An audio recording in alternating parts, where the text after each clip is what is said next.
Pueblo de Venezuela, un cordial saludo. Les habla Víctor Simón Liendo Muñoz, diplomático con el rango de segundo secretario de la Embajada de Venezuela en Portugal. El día de hoy quiero manifestar públicamente mi reconocimiento al presidente Juan Guaidó como legítimo jefe de Estado de Venezuela. Hago un llamado a la comunidad internacional, a la Unión Europea y a Portugal para que multipliquen sus esfuerzos en apoyo al presidente Juan Guaidó, especialmente en aquellas medidas o acciones orientadas a garantizar el ingreso de ayuda humanitaria a Venezuela y a proteger los activos del país en sus respectivas localidades o áreas de jurisdicción. Asimismo, pido a mis colegas diplomáticos y demás funcionarios del Estado que se sumen a la lucha por recuperar nuestra libertad, la democracia y el Estado de Derecho en Venezuela. Nuestro compromiso es con la agenda del cambio definida por el presidente Juan Guaidó, que se resume en 3 puntos. El primero de ellos es el cese de la usurpación. El segundo, el establecimiento de un gobierno de transición. Y el tercero, la convocatoria a elecciones libres. Portugal é um pequeno país europeu localizado na Península Ibérica, tendo como seu único vizinho a Espanha. Apesar de seu tamanho, Portugal já foi um grande império no passado e conquistou várias partes do mundo, espalhando sua cultura e língua. Então hoje veremos a história de Portugal. Portugal declarou sua independência em 1139, contudo, sua história e a história de seu povo vem de muito antes. Ainda existe muito a se aprender sobre os primeiros habitantes dessa região. Há fósseis de humanoides parentes dos humanos modernos, datados de até 1,2 milhões de anos atrás. Inclusive, acredita-se que foi aqui onde os últimos Neandertais viveram antes de sua extinção. O homem moderno, no entanto, pode ter chegado aqui entre 20 e 30 mil anos atrás. Provavelmente povos nômades à procura de um clima mais agradável. Começaram a chegar aqui na costa portuguesa e viram que não tinham mais para onde ir. Então eles ficaram por aqui mesmo. Muito tempo depois, os indo-europeus, um povo que se originou aqui, começou a migrar para várias partes do mundo, inclusive para a Península Ibérica. Aqui a divisão ficou assim: esta parte era povoada por indo-europeus não celtas, sendo esta aqui os lusitanos. Nesta parte mais ao norte ficavam os galaicos, ao sul dos lusitanos ficavam os celtas, e o extremo sul era povoado pelos turdetanos. Vale lembrar que não eram nações nem nada, eram apenas grupos de tribos que viviam ali. Enquanto isso, a chamada República Romana estava começando a querer se expandir na Península Itálica. Depois de muitos anos, este mesmo pessoal de Roma começaram a expandir seu império, e em um certo ponto eles já tinham conquistado parte da Península Ibérica. Os lusitanos lutaram bravamente contra os romanos, tendo como seu líder Viriato.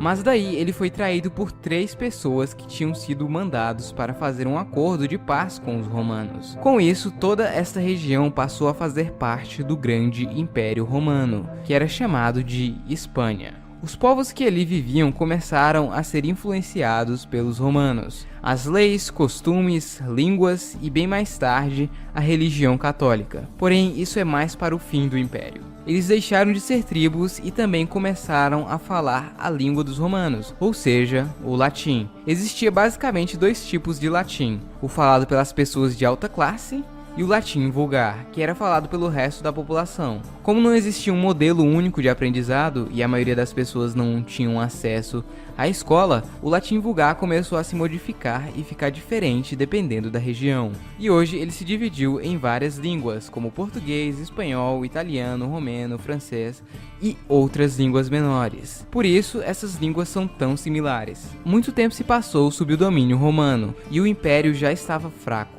Neste ponto, ele se dividiu em 2. Como Roma estava muito frágil, aconteceu a chamada Grande Migração Bárbara Germânica para a região, onde esses povos invadiram o Grande Império. Os 2 principais grupos germânicos que migraram para a Espanha foram os suevos, que formaram o Reino Suevo, e os visigodos, que formaram o Reino Visigótico. Algum tempo depois, o Reino Visigótico passou a dominar toda a península.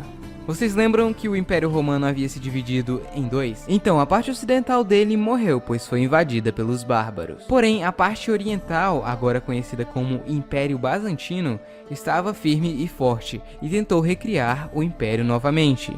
E eles tentaram pegar mais uma vez a península. Porém, depois de alguns anos, eles foram expulsos. Em 610, em um lugar distante dali, Maomé recebe a visão. Então ele vai a Meca, fala que todos os deuses das pessoas são falsos e que eles devem aceitar Alá. Daí ele é expulso da cidade. Algum tempo depois ele volta com o exército, pega a cidade, espalha suas ideias e morre. Após sua morte juntaram seus ensinamentos e criaram o Alcorão e também o Jihad menor, que resumidamente seria levar a fé islâmica para o maior número de pessoas possível. Sendo assim, eles rapidamente dominaram boa parte do Oriente Médio e Norte da África. As coisas não estavam muito boas no Império Visigótico. Os líderes estavam lutando internamente por poder. Um deles, inclusive, teve uma ideia genial de pedir ajuda aos árabes. Bem, eles atenderam o pedido e aproveitaram e também dominaram o país. Os povos que dominaram a Península Ibérica eram conhecidos como mouros. Eles eram desta região aqui e tinham acabado de se converter ao Islã.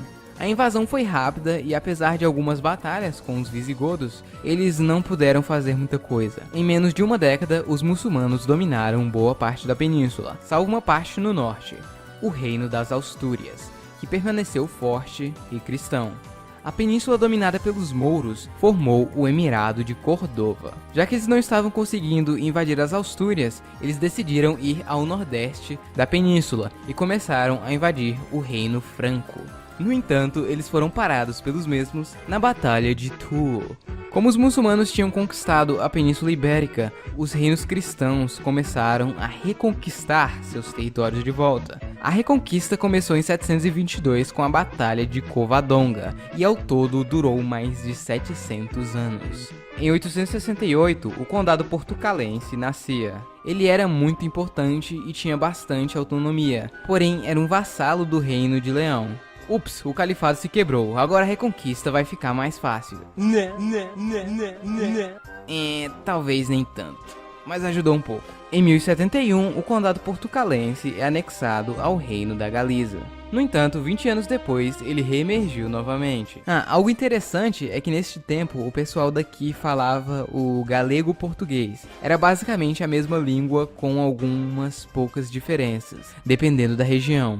Esse é um dos motivos do porquê o português moderno é tão parecido com o galego. Voltando à história, em 1109 nascia ele, Afonso Henriques, o Conquistador. Quem é esse cara, você se pergunta? Ele era o filho de Henrique, o conde do condado portucalense, que morreu alguns anos depois, e Afonso Henriques virou conde aos 3 anos. Obviamente, ele não podia governar ainda, então sua mãe, Teresa de Leão, vira uma regente. No entanto, em 1120, ele assumiu uma posição contrária à de sua mãe, e foi obrigado a sair do condado. Sua mãe havia se aliado com Fernão Pérez de Trava, que era de uma das casas mais fortes da Galiza, e isso poderia ser ruim para a autonomia da região.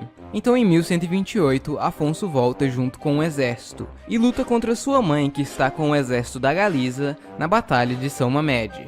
Ele acaba ganhando, virando assim o Conde de Portugal. Nesta altura, ele já estava com planos de uma independência da região. Ele lutou várias batalhas. Foi então que, em 1139, acontecia uma das mais difíceis, a Batalha de Ourique, onde o exército de Afonso se deparou com um exército mouro bem maior. A vitória seria bem difícil. Diz a lenda que Afonso teria tido uma visão com Jesus, onde ele garantia a vitória se ele espalhasse a palavra por todo o reino. E assim aconteceu. Ele acabou ganhando a batalha e foi nomeado o rei de Portugal pelo seu exército. Em 1149, acontece o Cerco de Lisboa. Depois de algum tempo de cerco, ele acaba ganhando novamente. Com o passar dos anos, ele conquista mais um pouco, até que em 1179 a independência de Portugal é finalmente reconhecida pela igreja. Em 1249, Portugal finalmente conquista o último pedaço dominado pelos muçulmanos.